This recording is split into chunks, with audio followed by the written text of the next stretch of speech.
Um,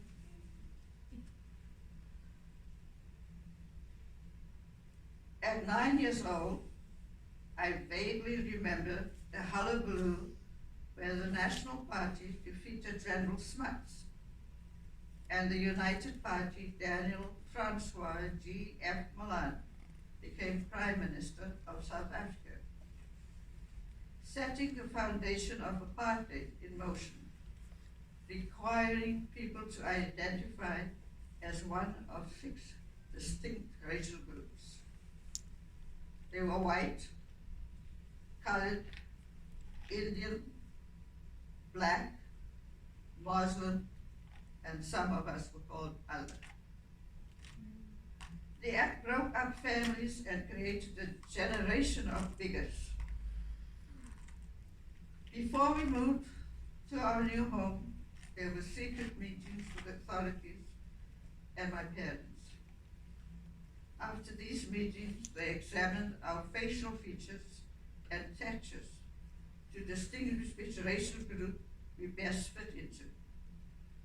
Example, black or white. Some close relatives were classified as white and moved to different areas.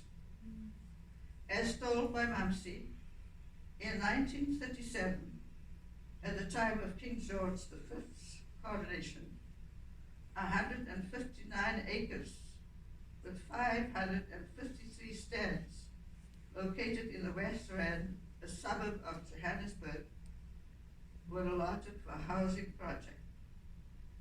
The government built 730 homes on the land, designated to accommodate people of color.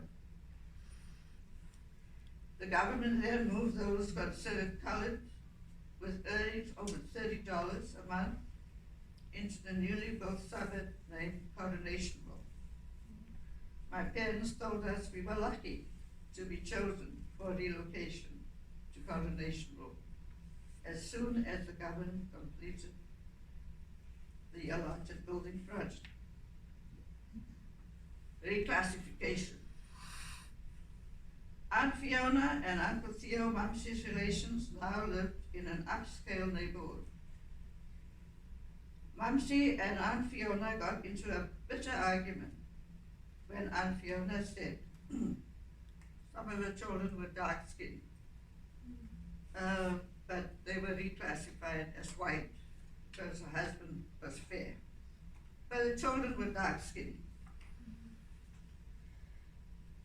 And Aunt Fiona said, maybe I should put these kids in bleach water. And gasped, Mamsie scolded. God will punish you, Fiona, for being prejudiced towards your children. From then on, we visited our cousins after sunset, so their neighbors could not become suspicious. And those children could not enter the front door because they were dark-skinned. So when someone knocked on the door, they had to go up to their bedrooms.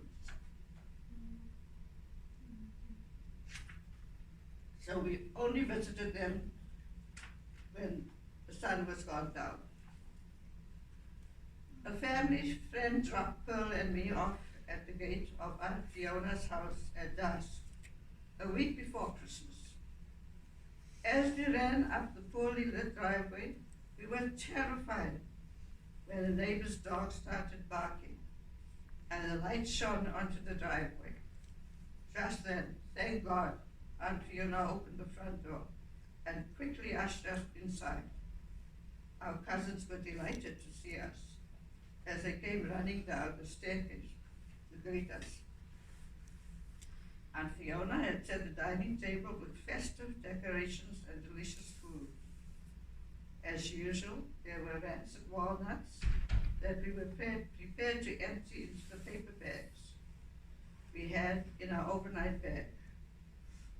We spent the weekend quietly playing dominoes with the boys or cutting our paper dolls in the bedroom upstairs with the girls. We were fascinated with Priscilla's drink and red doll. A month later, when Patsy and I visited Aunt Fiona, the neighbor's dog scaled the fence, attacked us, and almost tore Patsy's eye out. The neighbor called his dog off but did not assess the damage that his dog caused.